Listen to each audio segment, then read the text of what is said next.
is to hook up what's called as a teach pendant. I'll bring it next class. Rather, I will show you a picture of it. And then the teach pendant will hook onto the PLC. And then there is a little display which will allow you to see what you're keystroking. So there is a kind of a command set that will appear in the teach pendant's console. Teach pendant will have keystrokes for for an or an art or whatever. So you have to choose what, not A and B and C, it'll become an address in the PLC. You have to choose the address and say, and this and that, and store line by line all the ladders. If it is 1,000 lines, you're going to be typing 1,000 lines. Okay, laborious. The analogy in CNC, before the CAM software came into the picture, if you wrote a part program manually, you can imagine writing 1,496 lines for your housing or what, something like that. You got to take some word processor or anything that will allow you to type in text. So Microsoft Word is not there. WordArt or whatever, there was a number of different other softwares. You got to type it in. Then you got to take it to your punch, paper punch tape. Download your Word document and it'll print out the tape that I showed you, paper tape that I showed you one of my earlier lectures. And then it'll read and then execute. Then came, well, take the Word document, download it to the controller of the CNC machine direct. Then came the next step, which is some primitive CAD, rather CAM, which will allow you to create some simple part shapes, create the code. Then the level of sophistication increased to the level that you are seeing, or even it has gone beyond. Exactly similar to that process in PLC, you will take the equation and used to be a teach pendant sending your code to the controller. Not anymore. Now you will have a software, Windows-based, where it is supplied by the manufacturer, and every PLC has its own different software, like a Mastercam, EasyCam, Bison Cam. There are so many cams. Unlike the CNC machine, where any software can be used, any CAM system can be used to create a code, as long as your post is set, you can download it to any machine. Not so in PLC. In PLC, every manufacturer has their own software, and you have to buy it or negotiate to get it, and then you will implement it on your laptop or a desktop or whatever, and then use that software to create the program and then download to the PLC. One step above is networked PLCs, where you can use the network to download to different PLCs from one central station, and then put all those different PLCs on a network to communicate with each other. Either Modibus, or there are so many different type of polling softwares, network systems that you can use to communicate with one another. In a real shop floor, that would be the route. We'll have a number of PLCs networked and communicating with each other about status of one cell versus another cell as to what is happening, and then local level control. Now, going back to this equation. a hardware implementation is shown. Very simple. A being true, using my pen. A, B, and E are going into this and input. So if all of them are true, an output will appear here. Then what do? Take that output and put it through a NOT circuit. So if this is true, the output here will not be true. That is going to a OR circuit. So this equation is captured right here. Okay. The next, this AND is responsible for C, D, not E. C, D, E is going through a NOT, and that input is going here. And if that is true, a signal will appear here. Okay.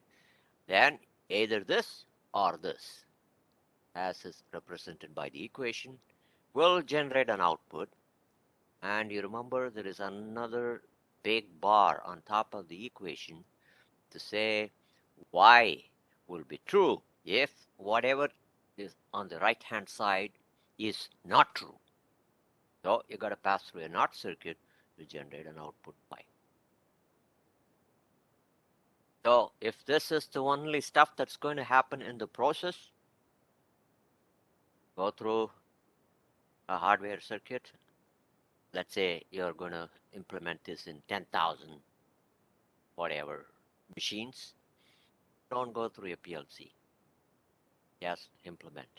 But if this is your bread and butter today, and tomorrow the whole stuff is going to change, you're going to enter into a different form of automation.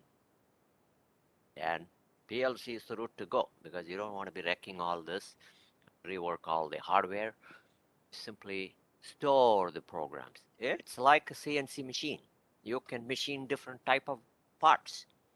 And if you want to come back, you just pull up the program. Like if I want to do the housing, some 10 years from now, I have the program. Or I can go and make modifications to the program and download and get the part done. So the softwares are making it a lot more flexible and versatile. Now, the next slide, you have 1, 2, 3.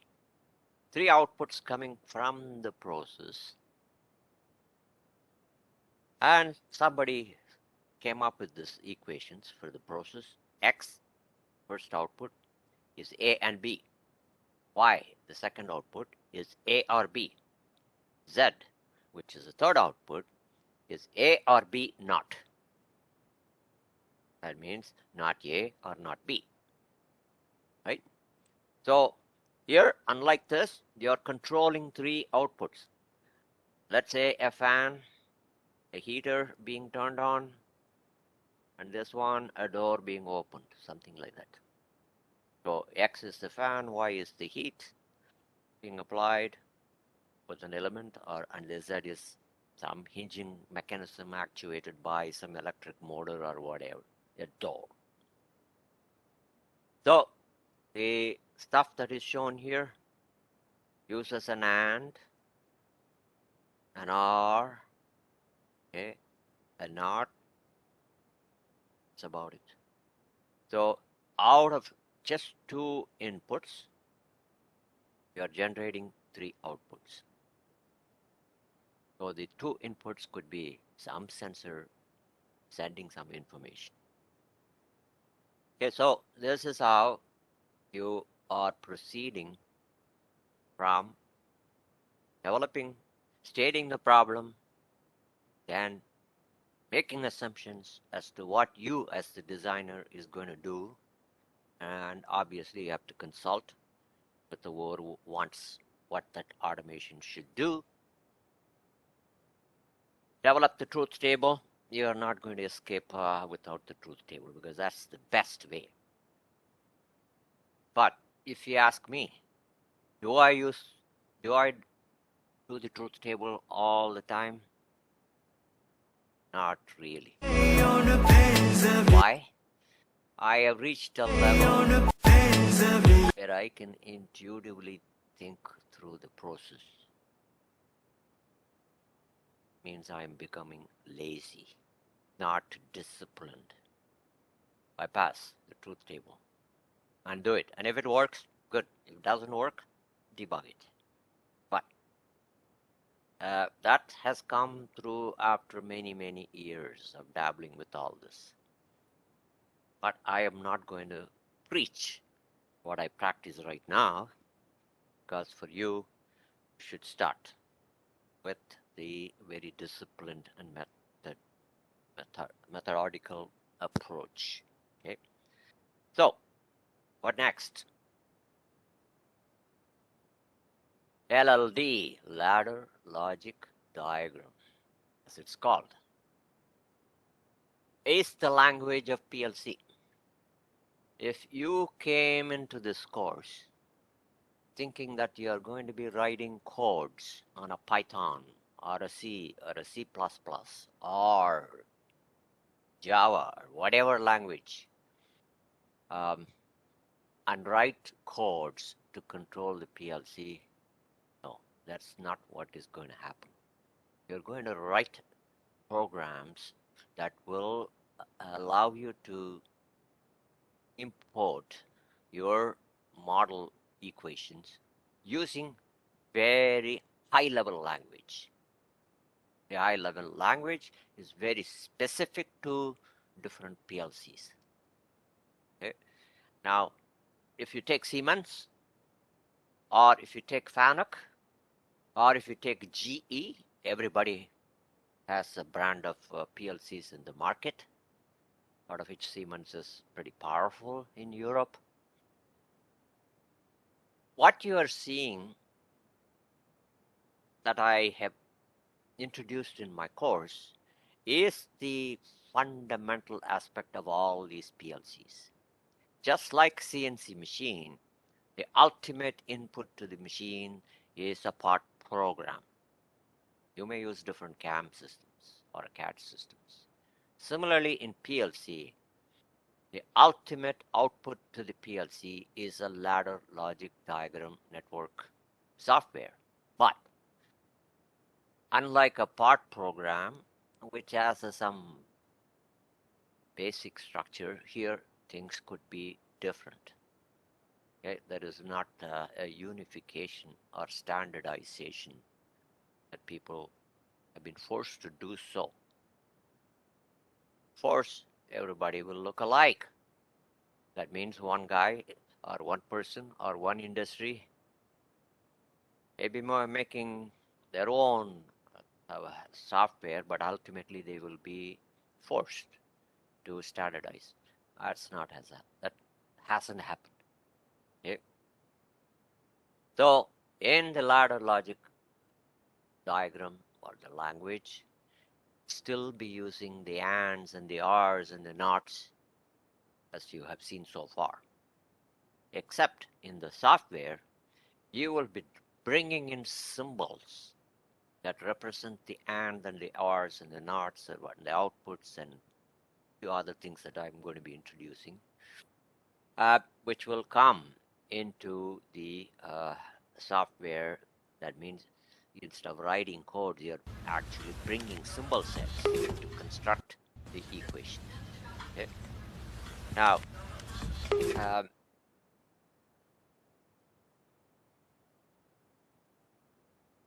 just like CAM software, where a drawing comes into the CAM and then you're manipulating, adding toolpath, when you're happy, you create the part program code. Similarly, in the software that you're going to see or is present for PLCs, you will bring in all this.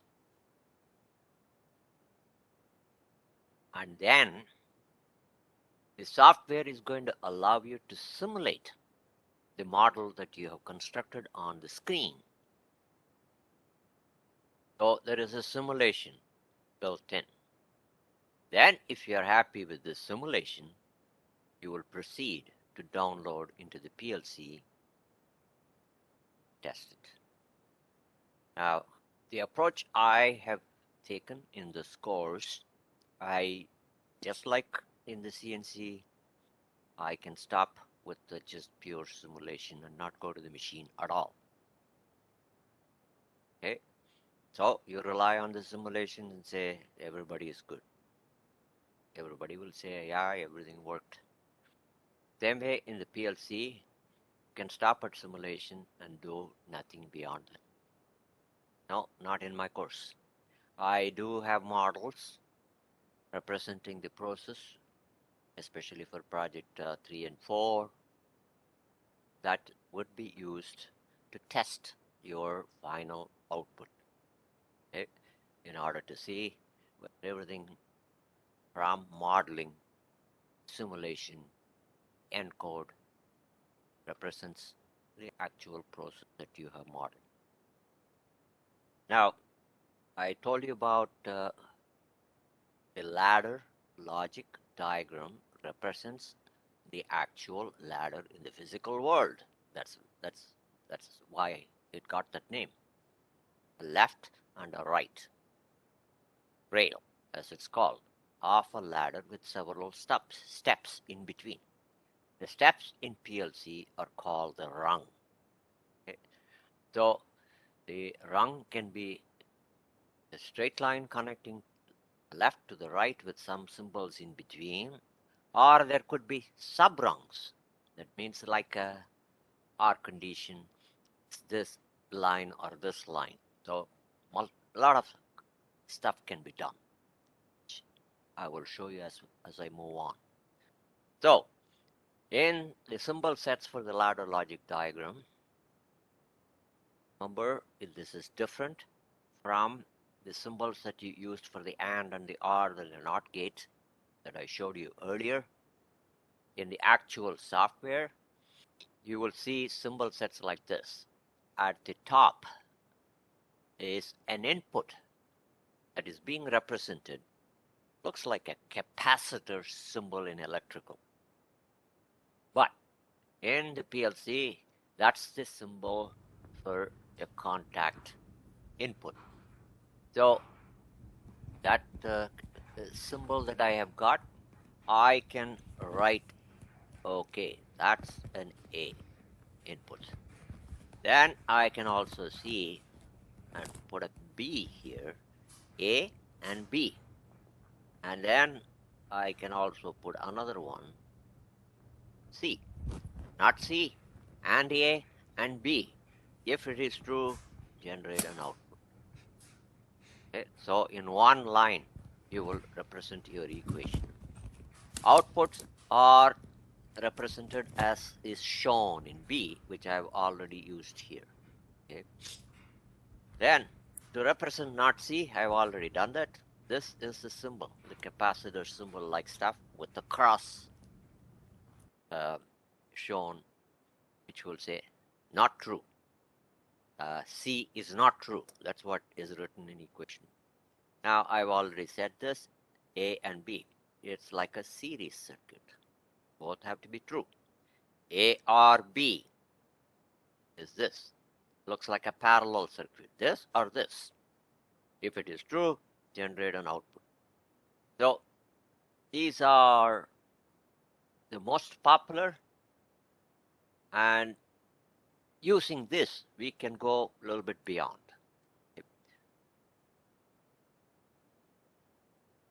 Now, we looked at the console lock example. That's the first one that I took. Anh mong lâu mơ ban cho để khiến anh Right?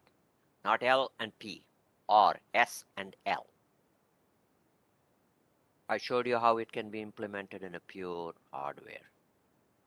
Now, in the PLC, the same, you can eliminate the hardware and bring in not L and P. That is this. Okay? And there is subrung is not, S and L. So this is represented here. And this is the OR operation. Will give you P prime, which is the output. So one single rung. So this is the main rung. This is the sub rung, sub ladder step, or whatever you want to call it. This is the left rail. This is the right rail. This is assumed to be the hot, let's say 24 volts or whatever. This is ground. Now, how easy is this to implement on a PLC?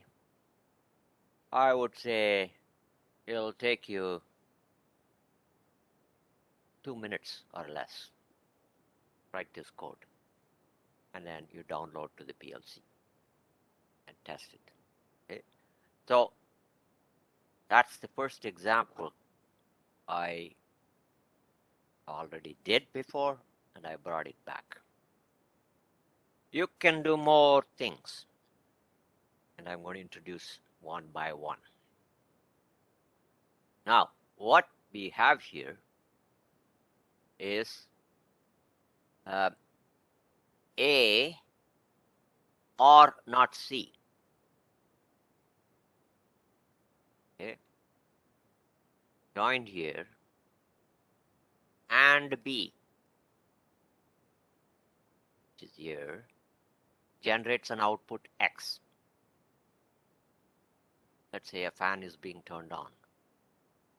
Then what happens here is I am taking this fan output as a feedback here, an X, which is the output, and another input D generates an output Y, heater, let's say. Then what am I doing is taking this heater being turned on as an input, and I'm going to use the fan also as an input.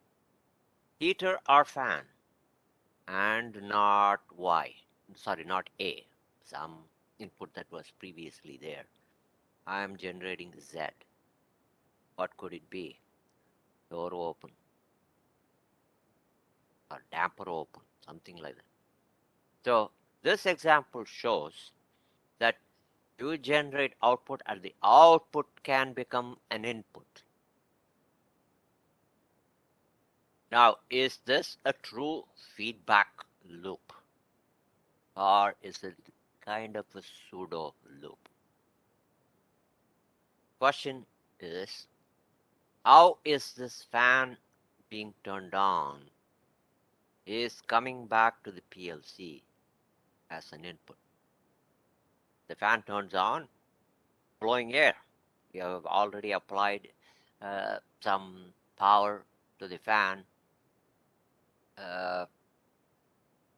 directly connected, which is being controlled by the PLC. So what is this X? Where is the feedback?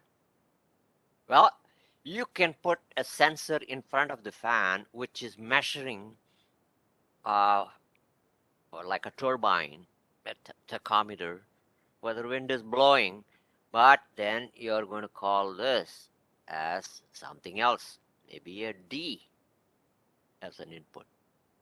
But if the fan's output is coming as an input, be aware, it's not a total closed loop.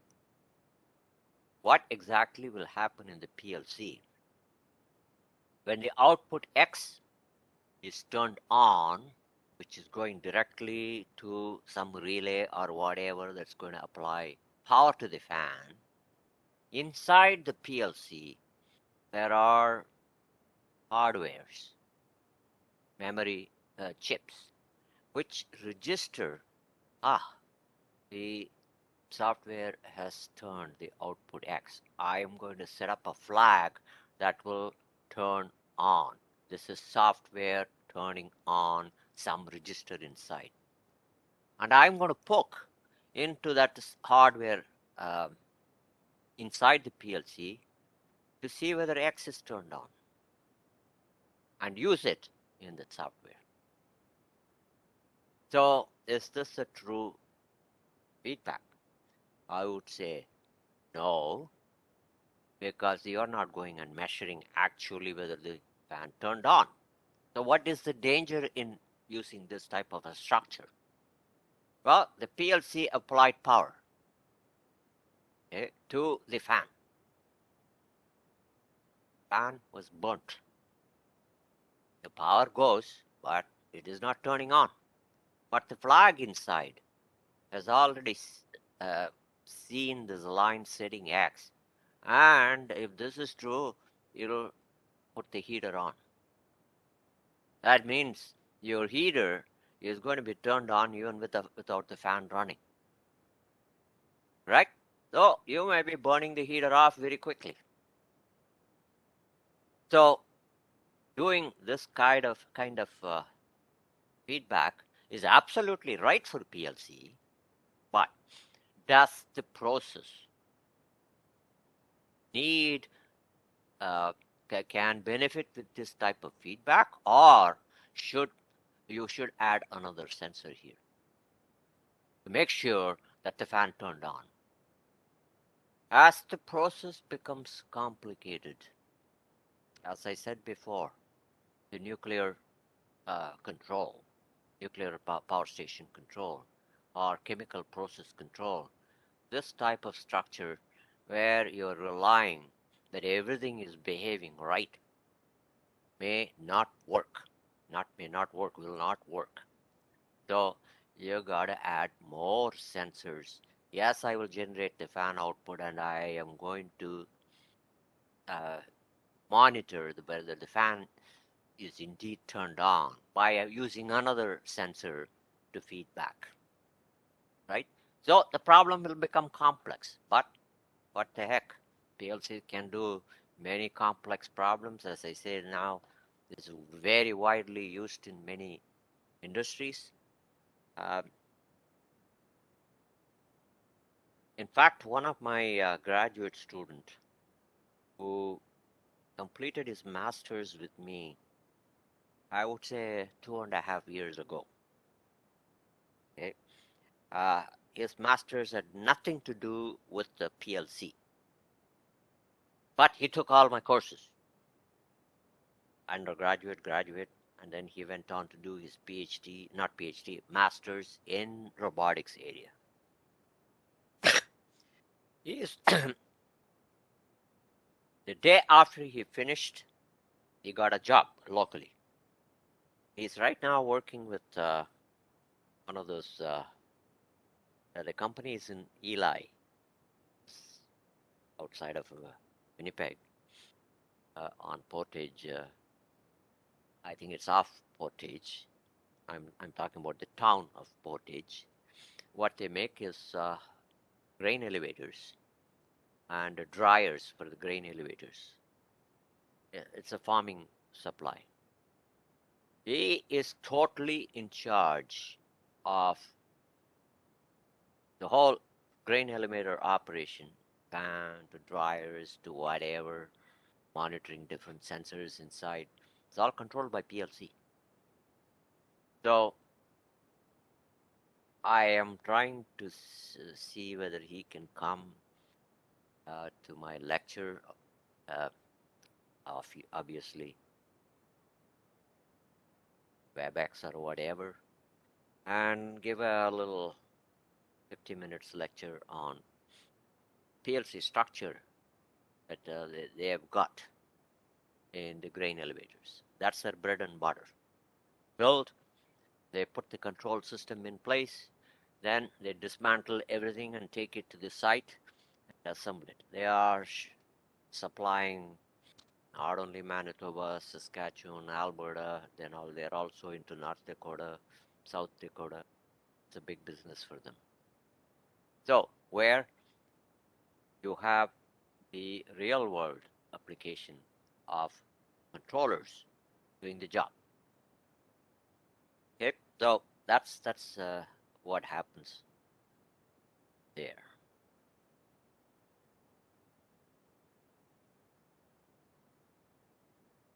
Okay, so now this brings me to another issue. I go back to the previous one. This Remember, structure of the PLC is such that here we have only 3 lines. If I had 1,000 lines, or 50 lines, or 100 lines, does not matter. It starts from line 1, scans rapidly. How rapidly? It's a question of hardware's power, from top to bottom and return. It'll keep scanning over and over and over 24 hours, 365 days, if that process has to be tightened. So, is it real-time control? That's the question posed in my next slide. So, there is a statement there. I asked this question about real-time control. I gave you a simple example. If somebody wants to punch me, well, if I'm slow, I'm going to get it on my head, face, or whatever, and then I will react. Right? But if I can read the other person's mind and be ready, is it real time? No, there will be a time lapse. Okay, so in the PLC, is it executed simultaneously? That means all 1,000 lines are executed in real time. The answer is no, but it is near real time. Okay? So PLCs are now have a clock speed which is pretty high. So the statement that is made here, for all practical purposes, the logic represented by a ladder is executed simultaneously. With caution, simultaneous aspect is the function of what is the clock speed. If your PLC is a cheapy stuff, no, it's not going to be simultaneous. A simple example about real time and not real time. These days you can buy indoor, outdoor thermometers, digital, from Canadian Tire, Home Depot, or wherever you go. What we'll come up with is a little tiny little display with some electronics inside and a wire with a thermistor at the end, which is the sensor.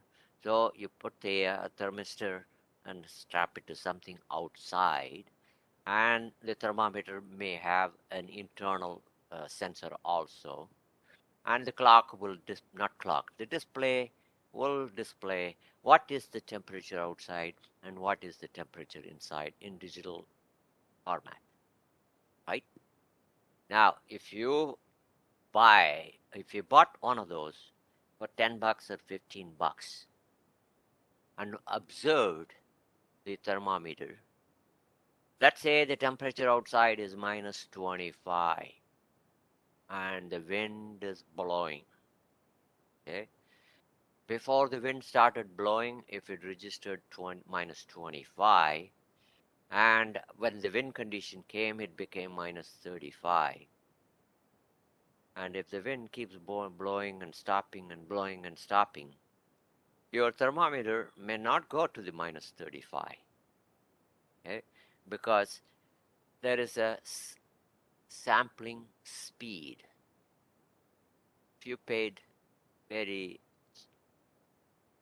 I would say, inexpensive price, $10, $15, they are not going to pack the electronics to be very high speed in terms of scanning. So it'll give you, if everything is steady outside, minus 25, minus 25. In another 10 minutes, it becomes minus 26. Yes, it'll settle to minus 26 and stay. So these are all issues that you should be concerned about: simultaneous, not simultaneous, high speed, whether it's good for the process. Okay.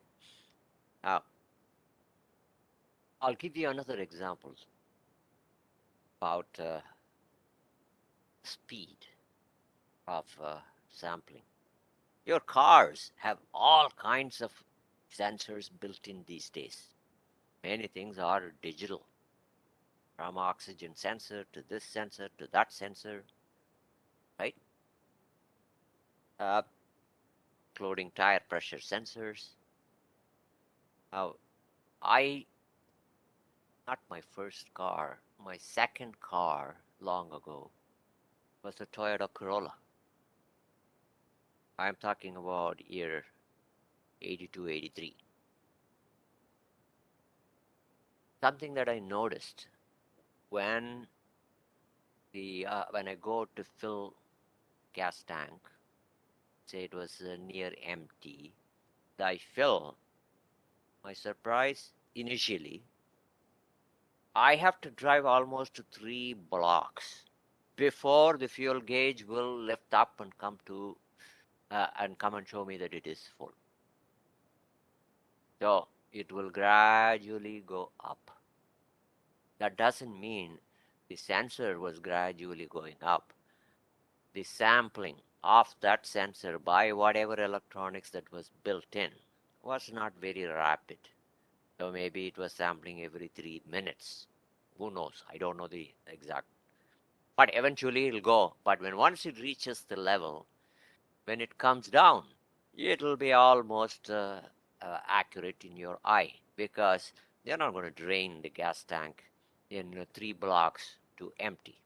So it is a step decrement, and the controller was able to cope up with. It doesn't happen these days in modern cars. Obviously, electronics has substantially changed. Now, this statement that is put on this slide as the second bullet. Let's go back to this. What happens if let me call this as rung 1, rung 2. I was very disciplined. Let's say, keystroke. Oh, I remember score X, Y, Z. Makes sense. And somebody else came. I don't know. I like Z, Y, X. I want to change. I'm not going to change your program, but I'm going to move this line here, and this line will stay here. Move this line here. So the first line has become a third line, middle line stays, and the third line has become a first line. Will it matter? No. This statement says, sequence of the rungs in the ladder is not inconsequential. That means it doesn't matter, except in some applications where it is critical to change the structure of the ladder.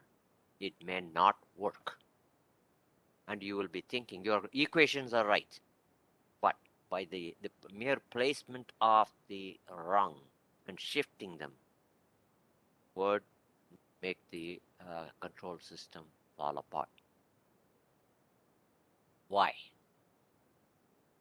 Well, I'm going to give you an example later on. You will understand how it won't happen in all the cases. In my experience, 90 to 95% of cases, it doesn't matter. Speed is high. But due to the nature of some logic and due to the nature of some outputs being coupled, it may become critical. Okay, so we'll see a lot of logic later on. Now, I'm showing you another one here.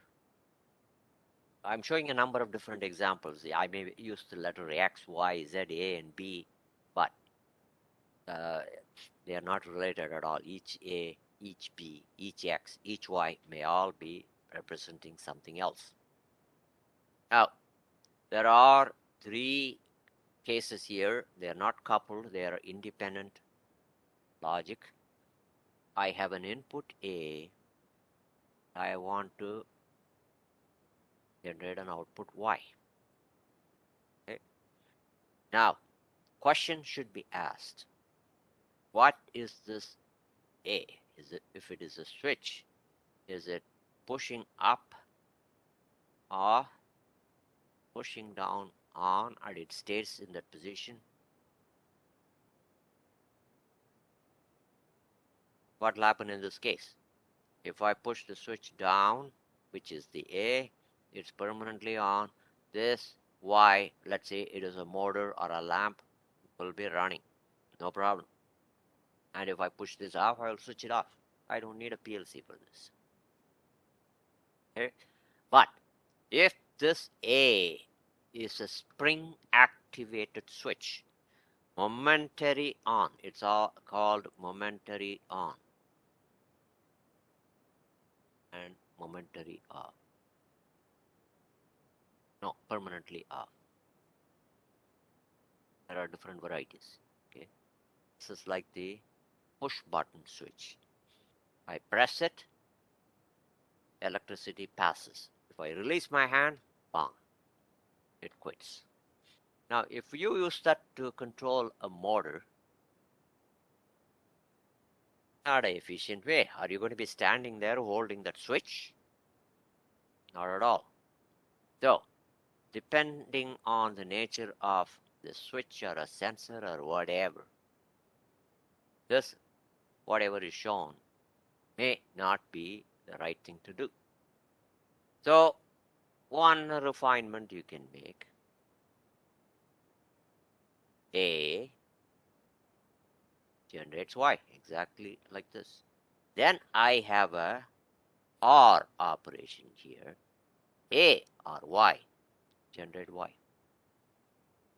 So what will happen? Let's say this is now a momentary on switch.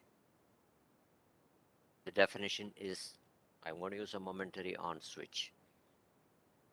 Okay. So when I press this, before I pressed anything at all, motor is down. Let's assume no electricity is passing, no output is being generated. So I came and pushed this switch. It's like a pulse. I just pressed it and released it. This became true. I pressed it. The logic will get this going. Then this dies because I released my hand. Motor should die if it is like this previous case. Now what will happen is this or this.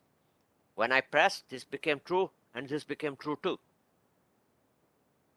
So this will keep it going forever. Can I switch it off? No. You can get it going, but the second example shows you that based on that switch, you will never be able to switch it off because you kill the power. Next refinement is shown in C. They're all using the same switch. A or Y, which is this. It's an input. I also put A or Y. Okay? And not B. Generate Y. What is this B? Just like I have a switch to switch it on momentarily by pressing on. I'm not saying switch it on momentarily. Switch on this with the momentary on button. Next to it is also another button which is also momentary on but is going to control switch it off. Okay, so like the CNC machine, robots, whatever, there will be a red button, there will be a green button. Both are heavy duty momentary on switches. Green is the start switch, red is the off switch, right? So in this case, when nothing is pressed, this is equal to 0. That means it's not true. This is equal to 0. That means it's not true. This one, not 0, is 1. Because B equal to 1 when you pressed, right? Not B should be 0. So let's put it as output Y will not come because the logic is not true. Now I press this, it became 1. This should go, but this is going to stop it from going, provided my assumption makes this not B.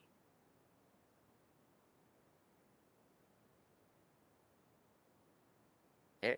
That means it will always be true, even in its resting state, even though I have not pressed it. So it will get it going through this loop. Then it'll go through this loop. The moment I press this, the rung is no longer true. This will get killed. Okay, so this gives you an option to incorporate a momentary on-off switch to control a process with 2 switches which are identical but doing 2 different things. The 2 switches are identical. By putting this not B here, I'm turning this to be a logic 1 until it is pressed. So variations like this are absolutely no problem. Okay? So this slide tells you what I did. I've already explained, so I can bypass this. Okay. Now I'm going to start introducing more things that would happen till process. The first one is time delay. Where would you want to do this? Let's take an example. Okay. Now I want a robot to do a painting operation. Painting a panel of a car or a body or some parts or whatever. And it's driven by an air compressor. Now I do not want the nozzle of the robot to open at all to dispense the paint until the pressure on the compressor or whatever I'm using reaches the desired pressure. Okay. Now when it reaches the desired pressure, let's say I have a sensor to tell me that it has reached the desired pressure. I do not want to open the nozzle instantaneously. Okay. I want to wait for the part to arrive on a conveyor in front of the robot. When the robot arrives, that other part arrives, I want the part either to stop from moving so that the robot can zoom into the part or move into the part and start painting. So I'm going to wait for a few seconds for the part which has been coming on the conveyor to stop vibrating, become steady. And it is very, let's say, very predictable in terms of how long it takes to settle down. So, put a timer and say when the part has arrived at the desired location and the conveyor has stopped, allow 5 seconds before the robot dispenses the paint. Right? This is where you will start bringing in timed elements. to control in combination with input some output. There are oodles of applications in the area of robotics. Your project 3 will incorporate a timer project. Project 2, no, sorry, project 4. Project 3 will not have the timer in it. Now, the question to ask is, well, if a timer is going to be an input, can I put it into the truth table and analyze? Well, you can do it. I will show you later on. But right now, let's say an input A and a timer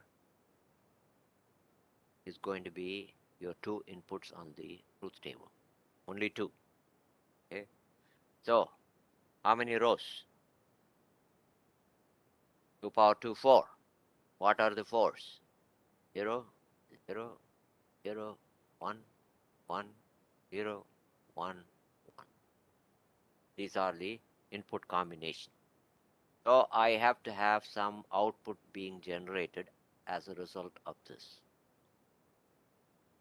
Now look at this. This says timer is not true. This says timer is true. This says timer is not true.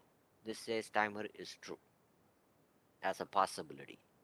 And it works in combination with the A. Now, in a process, you may be incorporating many timers, not one. There would be maybe 10, 15, who knows, hundreds.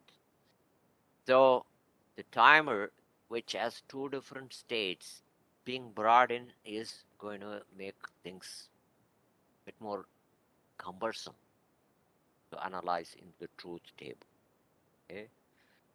Plus, the timers don't work exactly uniformly everywhere the same way. I will show you using software the 3 different possibilities. So all those will start coming in. So fundamentally, how does the timer work must be understood. Now I will give you what the assumption would be for your project. Okay? Don't say, well, you taught us something, the timer, when I went to the industry, worked the other way. Sure, it can work the other way too. But not to complicate, because I'm dealing with 13 students, 13 different assumptions. It's going to make my life more complicated to correct them. Okay, so this is the way the timer is going to work. It needs an input. Some input has to be there to get the timer going. And there is a word set inside the PLC. The timer is not a hard block that is hanging on the outside of the PLC. It's built into the PLC. So the timer will be triggered to go when the input A is true. Now, condition that is going to be imposed, the input A, first of all, when I make, let's say the input is 0 to start with, that I did not initiate, timer is dead. No timer activated. Then the input became 1. Means it became true.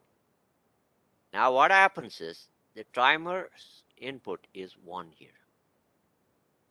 The timer's output 0. And let's say I programmed 5 seconds delay. Okay? At the end of 5 seconds, the 0 will become a 1.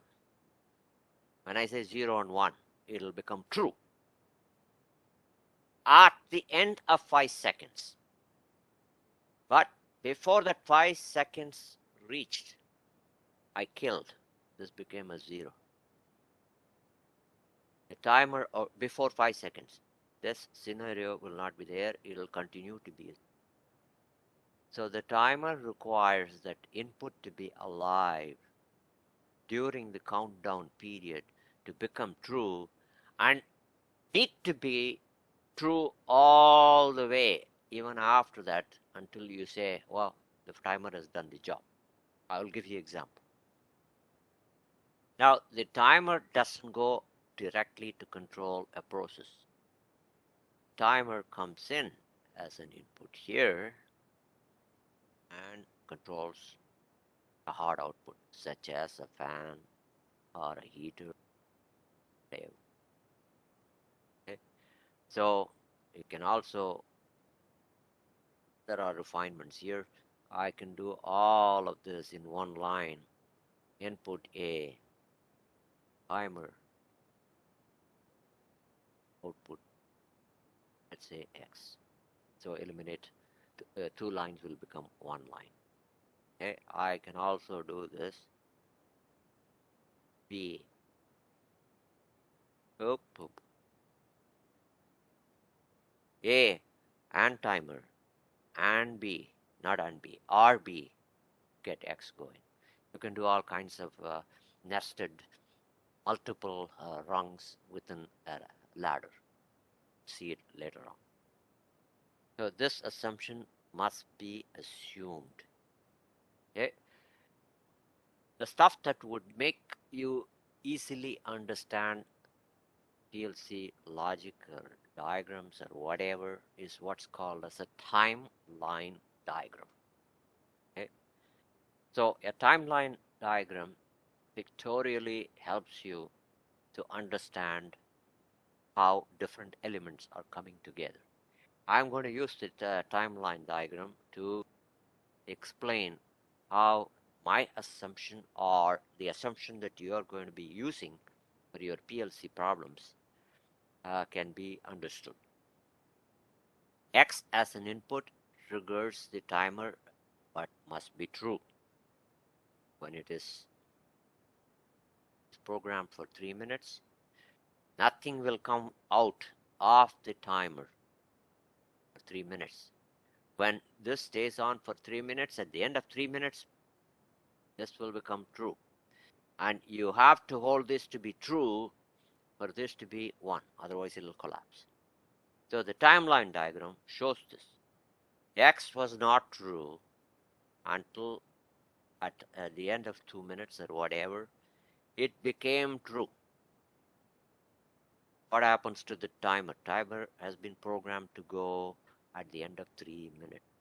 So if I time this element, which is 3, at the end of 3 minutes, the timer bounced up.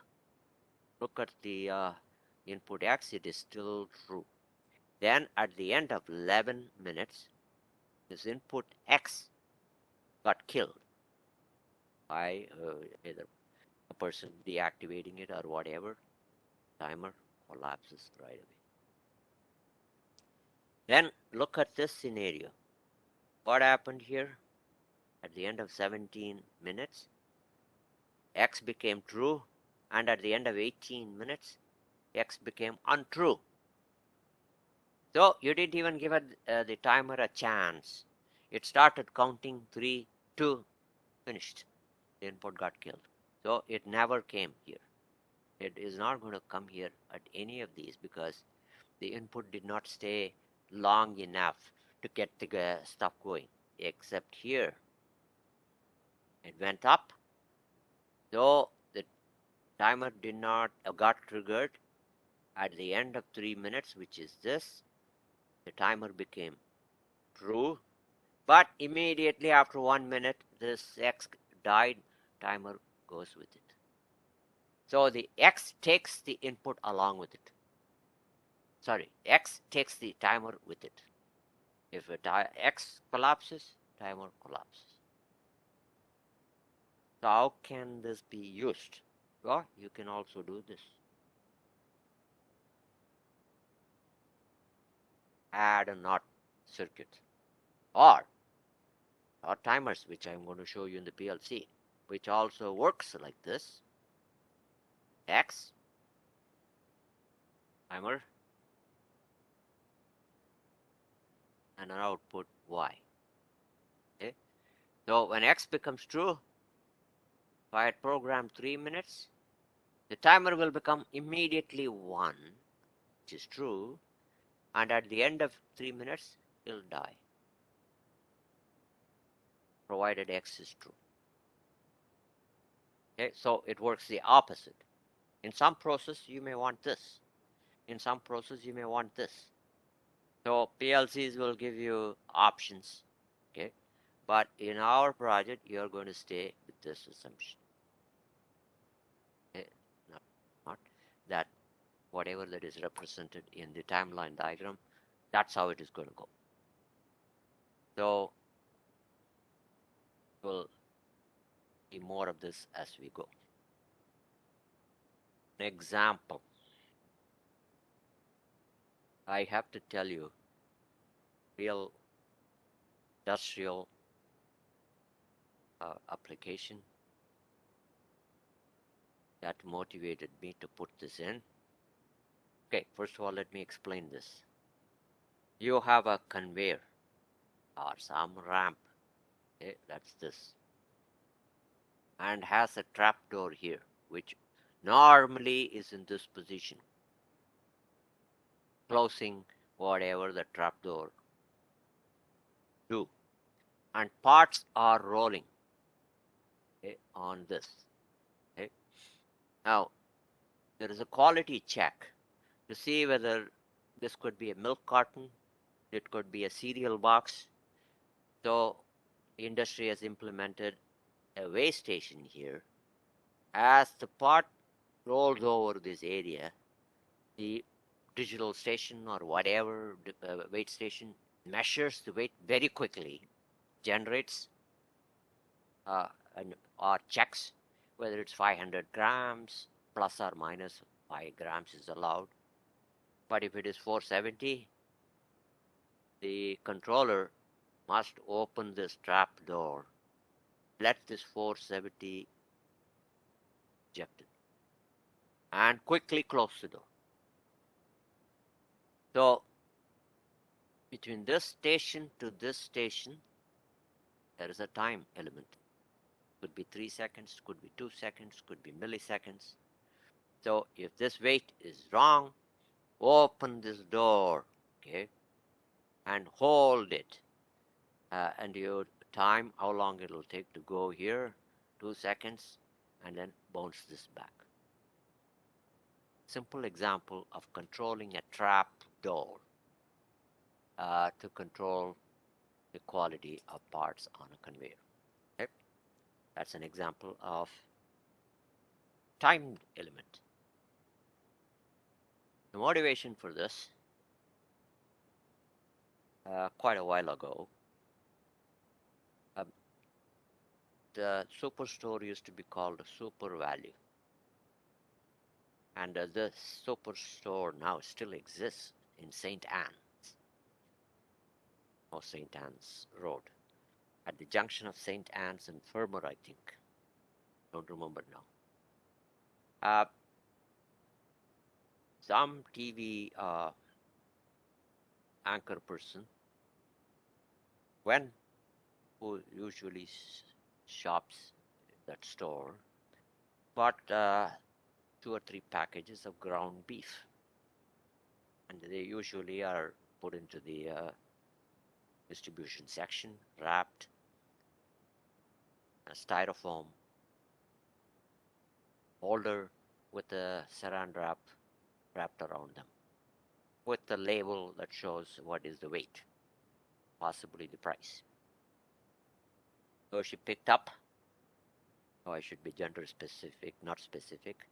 Person picked it up, and when they went home, found they're all very similar, but one has a label which is double the weight almost. So the person paid quite a bit of money, the whole package, with one being wrong. Right?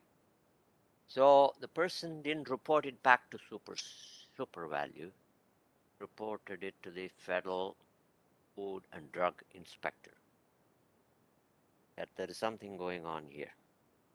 So the Federal Food and Drug, whatever inspector who call, spied on Super Value, and over a month, 1 month period, found 18 more type of defects.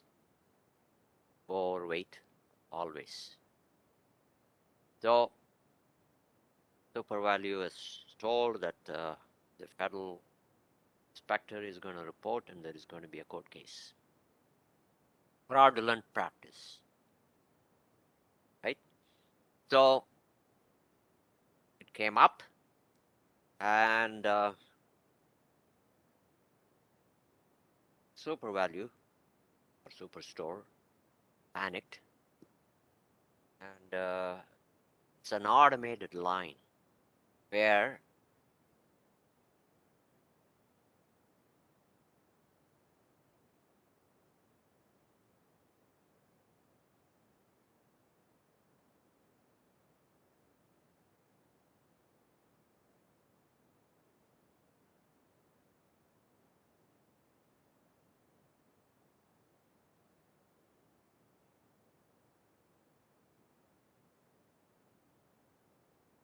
Hey, Dr. Bala, we can't hear you.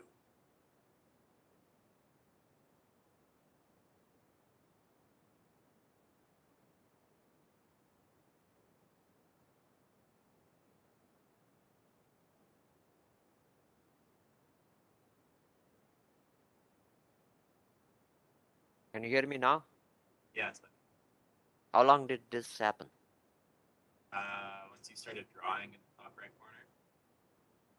Just now. Okay. Yeah. Okay. The reason is I put my little controller on my microphone. I threw it into my pocket. I guess I pressed the mute button. Leaning on my table. Anyway, now it should be okay. So, did I say here the person puts the beef, ground beef? Did you hear that? No. Okay. So, let's assume this is where the person has a pail of ground beef, will scoop ground beef and throw it into this styrofoam cup. And then the process, this is a dynamic conveyor moving at 30, 24 feet per minute. So it will start advancing. But after the person puts the ground beef, another machine wraps a saran wrap around it and applies a little bit of heat to heat shrink the saran wrap. So the wrapped saran wrap foam comes over, travels. The weigh station automatically registers the weight, and as it goes here, let's assume there is no trapdoor in this case. There is a station here which generates a barcode label with all the information and stamps, fixes the barcode label.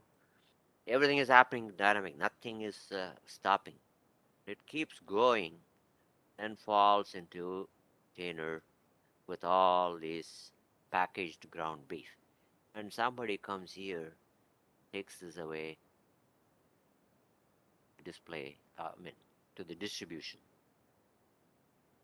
So what happened here? To have packages with double the weight, with some extra weight. Well, I'm going to tell you the rest of the story in my. It's not a story. What happened is Superstore or Super Value panicked, and they phoned the university. I was a junior faculty member getting into automation. Can somebody help us to find out what is going on? We got a lawsuit coming up, and I was asked whether I would be interested in helping. And yes, I jumped in. Took me about months plus, 160 hours of videotaping, and I was not going to stand there and analyzed the process. I found 10 different problems with the automation line that contributed to not just what the person from this TV station found, there were 10 other problems. So Superstore got hit with a $1 million fine. I didn't know that it was $1 million. Then I would have charged more than the $1,000 that I charged. I became a sucker in the bargain. It was a lot of work. I didn't estimate at all. A graduate student worked with me. I gave him the $1,000 for doing the work with me, and we saved Superstore in the end. I'll tell you the rest of the story as to what exactly happened on the line. Where timer, whatever, the whole stuff got messed up. Okay, I'm going to stop here. We have a lab this afternoon for the BO2 group. I will be in the lab. Okay, so see you next week. Any questions? If anybody has any questions, stop me because I keep rambling away, assuming that everybody is digesting whatever I'm saying. But if you have any doubts, just stop me. Okay? We'll see you in the afternoon or next week, depending on when you're coming.